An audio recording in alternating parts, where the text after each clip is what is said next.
Ready to remix the world of YouTube Shorts and become part of the action? First, find a YouTube short that sparks your interest. Look for the remix button at the bottom. It looks like two overlapping squares. Tap it. A menu will pop up, giving you several remix options. Select Duet. Now your camera view will appear alongside the original short. Make sure that you position yourself in good lighting.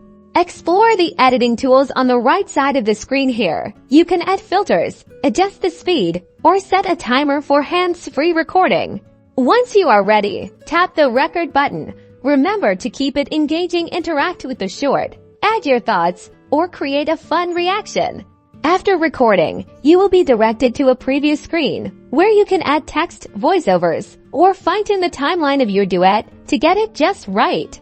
Now it's time to upload. Add a catchy title and description to your duet. Don't forget to use relevant hashtags like #YouTubeShorts and #DuetTutorial.